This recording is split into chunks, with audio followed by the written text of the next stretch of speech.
Yes, nongere ngusuze kandi nguhe ikaze wowe udahwema gukurikirana ibiganiro byacu bya buri munsi. Nizere ko aho uri umeze neza kandi wakoze subscribe. Kora subscribe kugira ngo ukomeze ubone inkuru zacu za buri munsi. Ntabwo ndi njyenyine rero, ndi kumwe hano n'umuvandimwe hano agiye kutugezaho inkuru, ariko mbere yuko atugezaho iyi nkuru ndamusaba kubanza akatwibwira kugira ngo tumenye umuntu uri kutugezaho inkuru ni muntu ki.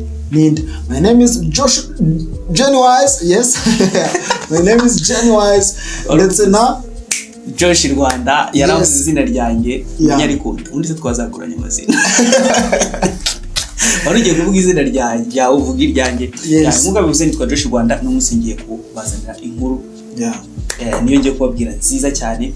Kugira ngo usabe ngo utagenda utayumvise. Muratwicisha amatsiko gira ngo nabwo nakabaye nayirangiye. Yes, ukunda ko watangiye. Inkuru rero mfite ni umukobwa bita Diane ukora mu rugo. Umukobwa abakora mu rugo umugabo w'umukire. Umugabo utinyitse, wa mugabo usohoka muri karita abantu bakakura amasari. Ati databuje buri muntu wese akamuhereza amaboko abiri. Ari wa mugabo utavugirwamo. Ese nabwo ari wa mugabo uvuga rikijyana. Umugabo witwa Kwema. Hanyuma umukobwa rero umukorera akora akazi ko mu rugo, numva bisanzwe ariko umugabo aba wenyine nta nundi mu rugo ari umukobwa n'uwo mugabo. Umukobwa afite imyaka 32. Nta mugabo afite, nta mwana afite. Ari single. Noneho umukobwa rero ntabwo aba wenyine, n'ubundi aba afite ikindi nshuti hanze, afite inshuti y'umukobwa uza kumusura nyine. Urumva mu rugo rw'umugabo wenyine abakeneye umuntu uza kumuganiriza, akagira inshuti y'umukobwa akaza kumusura. Akaba inshuti bakaganira, ariko uwo mukobwa abatuye hafi y'icyo gipangu. Urumva ari ukuntu abantu batuye mu gipangu bamenyana, bangu babituranye kubera ko baba begeranye. Ariko umukobwa akaba mu buzima, uwo inshuti ye akaba mu buzima bitari bwiza nyine bubabaje. Umukobwa inshuti yaba yitwa Dorine. Noneho uwo mukobwa nyine urumva rimwe akaza aje guprofita n'ibiryo byo mu icyo gipangu, akakamuganiza ati mfite n'ikibazo. Uwo mukobwa Diane wo mu rugo nyine akagira amafaranga kumva bafite akazi, akamufasha mu buryo bwari bwo bwose. Uwo mukobwa rero uwo Norine abatuye ku icyo gipangu cyo hirya, ariko abana na musaza we bonyine. Umva ba mu buzima butaboroheye, musaza we yarangije kaminuza ari gushakisha akazi, gukora imirimo itandukanye. Noneho umusaza we aza kumushaka ati kuki uhora uzerera ugenda ujyana urufunguzo?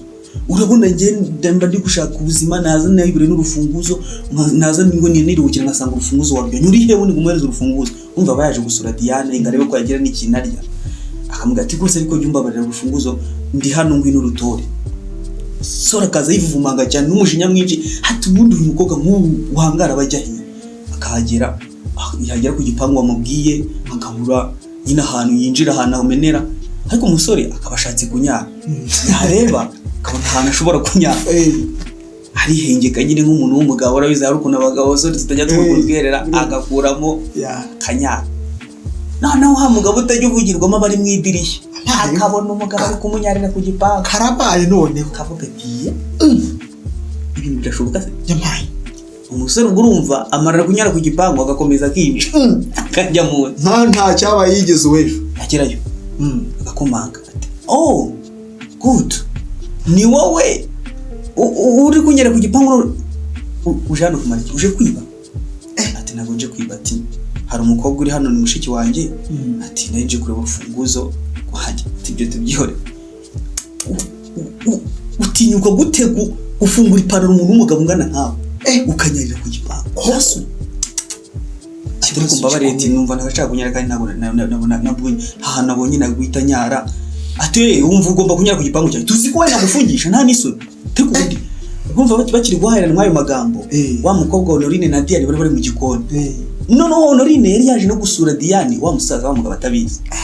Ati uwo mukobwa uri kuvuga uri kureba n'uwuheza. Hano hari umukobwa umwe bita Diane, bakivuga gutyo abakobwa baturutse mu gikoni bari babiri. Wa musaza barababona. Anje bira mukobwa Diane umukozi ati uhinzu yanjye yabaye amateraniro ryane. Nitijyari nakubwe kutaza n'abantu b'abanyamahanga abantu mu nzu yawe. Uri foto ugaterura abantu ukabamagara ntazi ukabinjiza mu nzu yanjye. Teko urazi n'ikintu izi mayibobo nk'iri sari ngoma rigenda rikanyarira ku gipangu, rikaza rikanyara ku gipangu, rikaza no kwinjira hano mu nzu n'uyu mukobwa ntazi ngo ni imfunguzo ngo nibiki. Cyo bintu nibiki. Gusa umugabo ati sa no musore.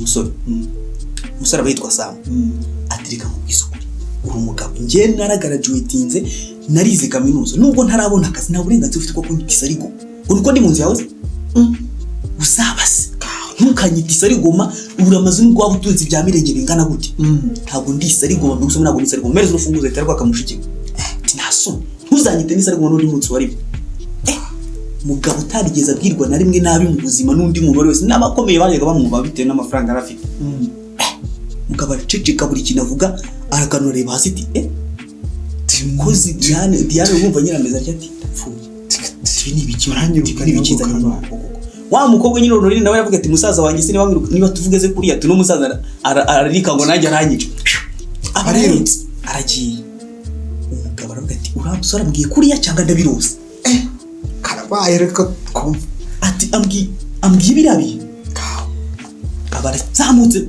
tajya mu cyumba cye kwa aravuga ati ndatashye nanjye baranyirukanye karabaye aragenda noneho umusaza yari afite ikibazo cya sima none haraza abwira umukobwa ati ko ntari kubona inahira kaka abantu barwaye sima bipuriza kugira ngo bahumeke neza ati ndakakuzana ko gatari ko atinya ko barwose umbabarire ntabwo biraruna nabishakaga ko biba ntabwo nigeze mbitekereza ntabwo nitwo bigende kure turana inshuti yanjye yagaza hano tukaganira ngo nta kibazo ndabizi kuri gusaba imbabazi nta kibazo hashize iminsi umusaza baraje atuzi n'ikindi ndashaka ko wa muhungu umunze na tukaganira sawa ati ati wa undi mwagiranye ibibazo yego ndamushaka tisati nta kibazo namuguhamagarira abako abahamagaye wa mukobwa Honorine anubwiye ati musaza warakenewe na wa mugabo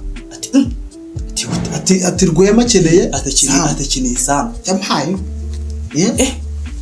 ati nta mahoro se ati nta mahoro bose nabonye nta kibazo afite twamubwira bakavugana ariko ashobora kuba agiye kumurangira akazi kumuha akazi kuko umwe yamubwiye ko yavuze ko yagraduatinze ashaka no kumurangira akazi umukobwa nyine abibwira musaza we musaza ariko batinyabasha kubyumva ntabwo ati kuse ni gute ntabwo atari ko jyayo wumva icyo akubwira urumva ko nagaruke aragenda musaza aragize ati ndabitabye umusore agize ati ndabwitabye musaza araza ati urazi kosha mwana arakwitegereje bona wavamo umuntu w'umugabo turi umugabo hari ukuntu aba yihagararaho agira umujinya azi kwirwanaho tibura kujya munsi ntabwo wigeze umva mu mutwe niyo mpamvu rero niyemeje kuguha akazi ndakumva ndabakunda bumva abanyakuba ndakandi kazi nta kandi nuko ugomba kuba umugabo w'umukobwa wanjye uri kwiga muri Amerika yitwa Josiane aho uzora ati nikoze atariko rabizi ko ibyo bintu bitashoboka tisubwo urumva bishoboka bite umukobwa ntago muzi ntabwo anzi terega abantu bagomba kumuhura bakamenyana bagakunda ati nagari icyo atahubwo ahamagara umukobwa Diane ngwino hano twigeze kuganira numva hari ukuntu uzi umugabo wanyu ko nabamesti akazi ngiye kuguha tumurana kwishyura ni mafaranga ndakwishyura gaho mu rugo ugi no muhungu ugiye kumutoza kuba umugabo bya bindi bita husband material yes husband material made man uzi gufata karahura kagashyira umugore neza uzi kwicara uzi kumuganiriza uzi ibintu byose nyine urabona ko uyu muhungu uko ameze nta kibazo ariko nyine nshaka kumutoza bikamujya mu mutwe everything buri kintu cyose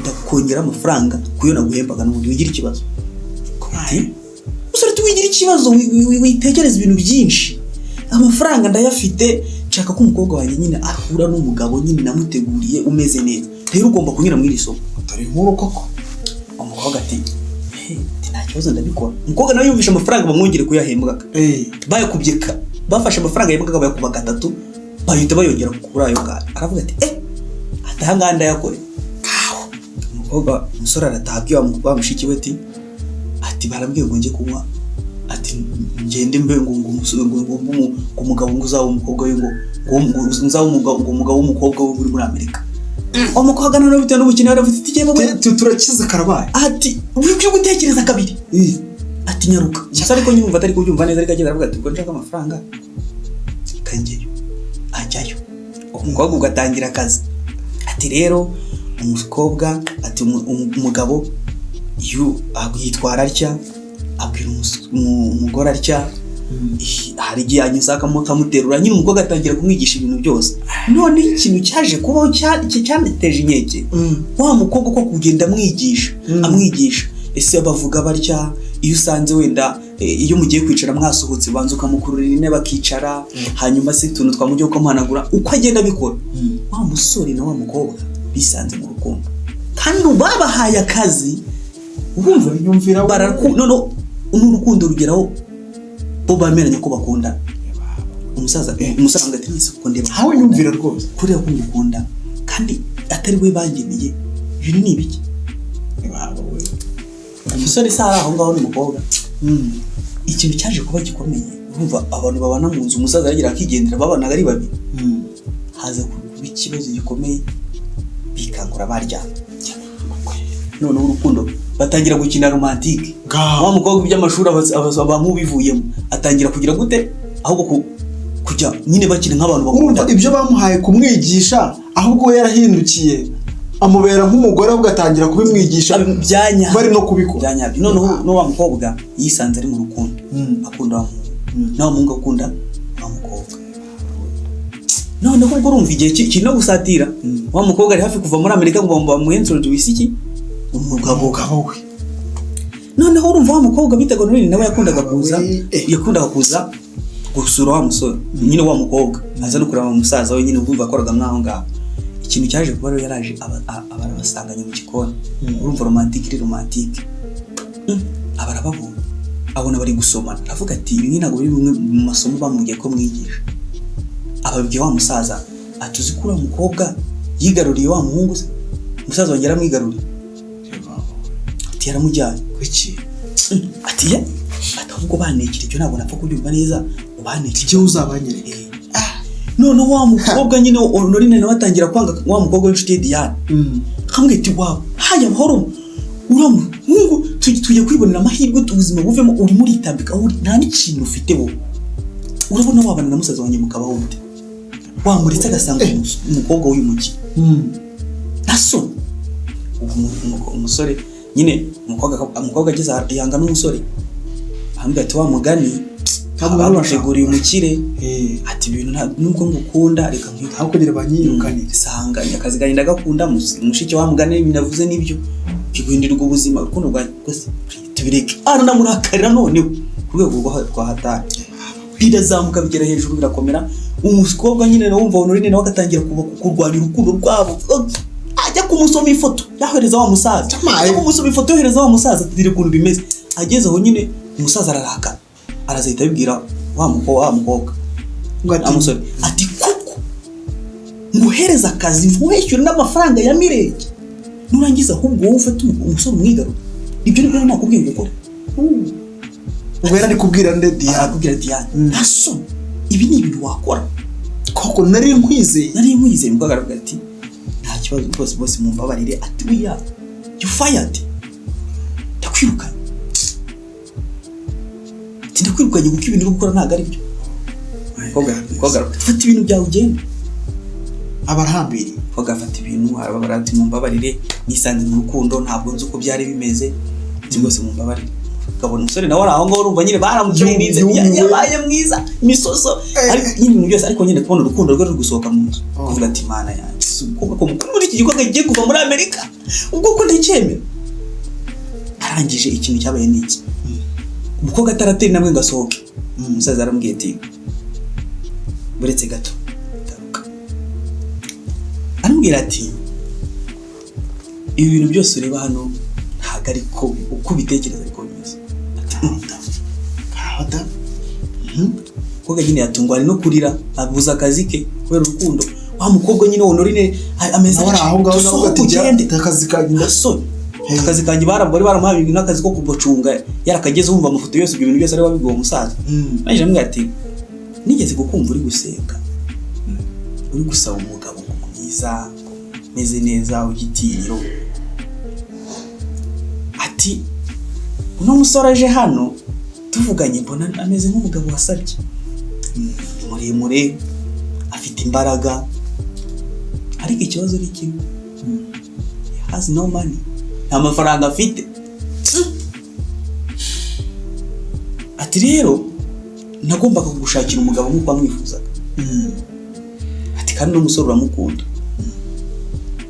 Ati rero uyu mugabo neza asa nka wa wundi wasabye. Samu kuki ndetse mubwire inkuru mbikumvishe mu neza. Mbwire neza kuki umugabo yagize ati ndetse kugenda garuka hano. Umva umukobwa yarasohotse n'umujinya mwinshi n'amarira avuga ati aho nanjye yakizeho ikigeragezo. Nanjye sinzi ukuntu nibonye mu rukundo. Nyine bamuzaniye umusore ngamu training nyine amutoze kuba umusore nyine udeserving umukobwa uvuye muri Amerika. Umugabo yari yamukunze arangije umukobwa nyine kwa gukora mwigisha ibintu uko niko babigenza nyine bari kumwe buri munsi abantu babana mu nzu. Umukobwa yisanga mu rukundo n'uwo musore. Kandi umusore nawe yaramukundaga. Ako umusore kubera ko amasezerano yari yagiranye n'uwo mugabo mwako kanya nta kintu yari bubashe kuvuga. Yaracecetse bizacyo. Ariko umukobwa afashe amaregeje afashe ibikapu byasohotse ariko bisukurura. Ngatirika ngende n'ubundi. Urumva ibintu bita Honorine yari wabateranyije. Urumva nyine yari yabacunze. Urumva Honorine we yashakaga akazi. Ako nyine yahawe akazi. Honorine we yumva aravuga ati ngiye umusaza wanjye n'abana n'umukobwa w'umukire. Abantu buzima buhindutse hehe no gusaba hehe no kongera kwicara nyine ndi gutekereza. Abamaze kubashyira hanze urumva ngo umusore umukobwa nyine ataragenda umusaza baramuka. Muti nigeze kukumva kuvuga ngo mana ngo umusore ngo muremure ubona ko ari strong ufite n'amafaranga twiyubashye. Ati umusore rero ngenda namurebye sanga ni wa musore wasabaga ariko kibazo amafaranga afite. Umukobwa arahameza ati ntamya nashidikanya ko umusore umukunda kandi nawe aragukunda. So rero ngewe nagombaga kukwitura nk'umuntu wankoreye imyaka yose twakuranye wabaye hafi yanjye ndwayasima imyaka myinshi. Rero nagombaga kwegereza uyu muhungu. So cyo nakoze rero nafashe umukobwa wanjye uri imagination utanahari. Tibura nta mukobwa wanjye uri muri Amerika nta n'umukobwa uje kujyana n'umusore. Ataguye umusore naramukwegereje ngakubera umugabo kuko niho umugabo nabonaga wasabye. Rero niba umukunda nawe akaba agukunda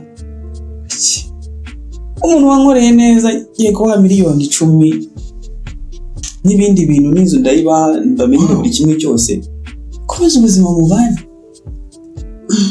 Ati ikindi buretse gato Honorine ntukajye uba selfish ntukajye wikunda cyane. Ntabwo urukundo urushingira ku mafaranga.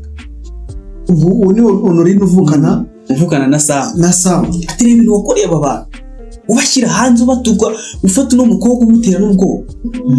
Ati ntukajye urushingira ku mafaranga ku rukundo. Twarikunze cyane.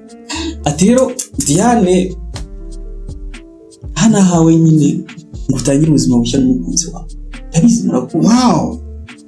Ati rero mutategereza Josiane umukobwa wanjye nta mukobwa mfite uri muri Amerika nta n'umukobwa ugiye kuza. Ubwo ni ukuvuga ngo umusore Diane yatozaga umugabo guki byarangiye uwo yatozaga yabaye umugabo bya bindi byose. Wow. Koga aravuga reka byiza. Umusore avuga ati bamva barishimye nyine. Umusore avuga ati oh my god numva ngiye kubura urukundo rwanjye ahita afata umukobwa aramubwira ati ntabwo ibintu bibaho. Ati mbega ibintu byiza bashimira wa musaza. Umukobwa nyine areba ukuntu yabikora yitwaraga kwa wa mukobwa kwa mushuti we Diane.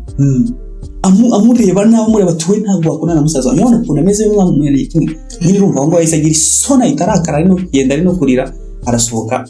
Musaza nyine nawe araho kandi ibaze ko ibyo bintu Honorine yabivugaga gutyo kandi yaramenyanye na Diane bwa mbere akazajya cyajya namuhana n'ibiryo amufasha muhana amafaranga. Koga nyine ibyo byose ahita byongera avuga ati reka kuri waje umwana wa miliyoneri ngo yagiye kare turiya nica karafu nage.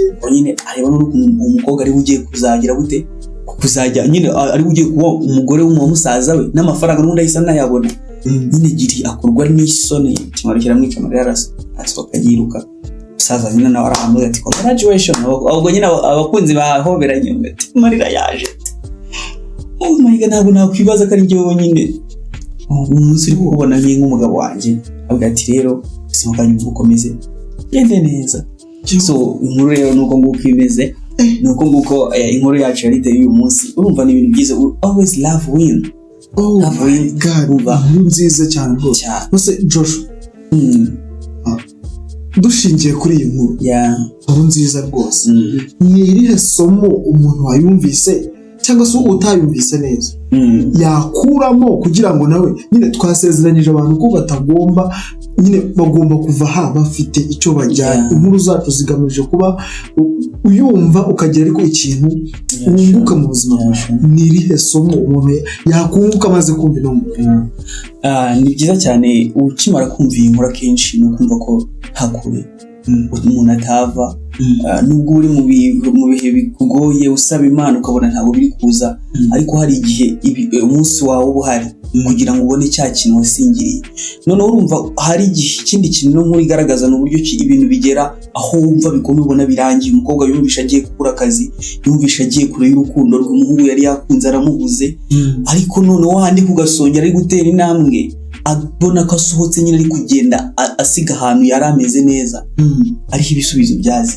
N'ubu nawe hari igihe wumva bikugoye umutima ibibazo uri mu munsi, hari igihe wumva urukundo rwawe n'umukunzi wawe bari kurwanya ubona uri guta urukundo uri kubura urukundo rwawe. Habijya bibaho hari igihe umuntu usanga ari mu rukundo bitewe yenda n'imiryango ugasanga ntiyari gushyigikira urwo rukundo, inshuti ntizishyigikira urwo rukundo, ukabona no bigeze hahandi nawe ugiye kuvuga ati urukundo ngiye kureka ariko ukabona igisubizo kiri hafi. Ikintu rero waba wakora nuko ugomba kwihangana. Iyi nkuru irashimishije cyane, urukundo ruratsinda kandi nanone kutaba umunyeshyari ube nka Honorine yakoze ibintu by'ukoze yarikunze cyane ntabwo yigeze ashyigikira urukundo. No ngo kudakunda ibintu nanone uriya hari igihe abantu bavuga ngo bakeneye ibintu mu rukundo ariko umugani wagerayo ukabona bya bintu birahari yego uko wabirebaga ariko rwawe nta rukundo ruhari ukabona ubaye mu buzima butabireba. So rero ni menshi n'andi masomo namwe ushobora kwiguriramo uko nkuru wayumvishe ushobora no gusanga hari ahantu ihuriye n'ubuzima bwawe cyangwa se nayo warayinyuzemo. Ariko amasomo yarahari menshi. Tuzakomeza tubaha n'izindi nkuru zigiye zitandukanye. Mukore kuri subscribe, kore share na comment, mutubwire inyunganizi n'ibitekerezo turi hano ku bwanyu. Yes Josh urakoze cyane sinabona uburyo ngushimira ariko rwose urakoze kutugezaho inkuru nk'ingi iryoshye gutya. Umuntu dukurikiye rero icyo namusaba no gukora subscribe agatanga ibitekerezo akatubwira uburyo yakurikira uburyo yumvise iyi nkuru ndetse n'isomo we yakuyemo. Ibyo twebwe twumvise twakuyemo rishobora kuba atari ryo we yakuyemo. Ugashyiraho comment ukatubwira uburyo wabyumvise. Niba hari ikintu kitagenze neza watubwira nabwo muri video itaha tukazagihindura. Thank you, wakoze cyane. God bless you. Yes.